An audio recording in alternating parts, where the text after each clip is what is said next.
Nicolas Bonnemaison est arrivé souriant et serein ce matin avant de prononcer ses derniers mots au juré. Une déclaration très courte où il a rappelé qu'il avait agi en médecin comme il le conçoit, jusqu'au bout du bout. Il se sent apaisé parce qu'il a pu s'expliquer, parce qu'il a pu avoir les face-à-face qu'il n'avait jamais eu pendant l'instruction, parce qu'il a compris certaines choses en voyant justement et les infirmières et les familles des patients. Donc je crois que cette audience sera, on va dire, thérapeutique, même s'il est fracassé par tout ce qui lui est arrivé. Nicolas Bonnemaison a eu des mots pour les patients qui le hantent, dit-il, jour et nuit depuis 3 ans, et une pensée pour leurs familles. Des familles qui pour certaines souhaitent aujourd'hui pour lui l'acquittement, d'autres au contraire une condamnation symbolique.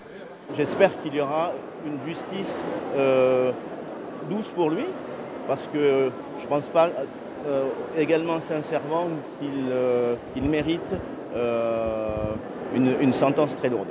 J'espère qu'il sera acquitté, parce que je ne vois en aucune raison coupable. Pas du tout.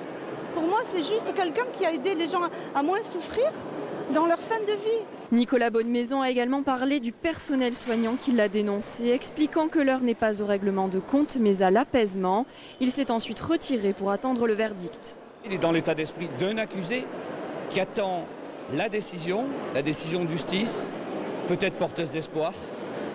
Et ces quelques heures vont être particulièrement longues. Il va devoir s'isoler, seul, face à lui-même, en attendant la réponse. Le verdict est attendu cet après-midi.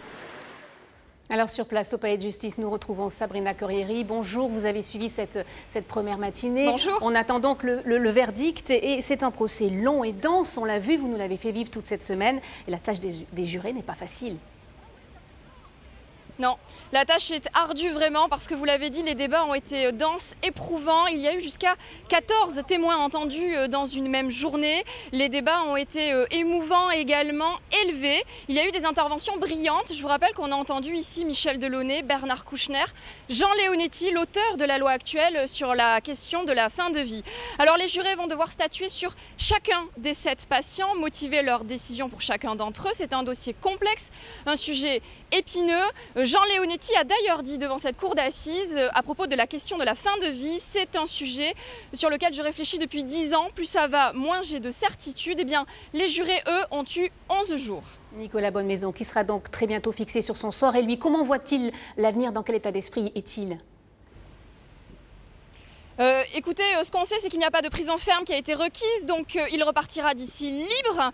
Et oui, quelque part, il se projette sur son avenir, puisqu'il a expliqué pendant les débats qu'il avait d'ores et déjà entamé une formation d'hypnothérapeute. Je ne peux pas envisager d'exercer une profession qui ne soit pas en contact avec les gens, avait-il dit. Et puis, l'avocat général n'a pas requis d'interdiction d'exercer la médecine, et les avocats de Nicolas Bonnemaison ne baissent pas les bras sur ce front. Ils ont déposé un recours devant le Conseil d'État concernant sa radiation pour que peut-être un jour il revêtisse à nouveau une blouse blanche. Merci.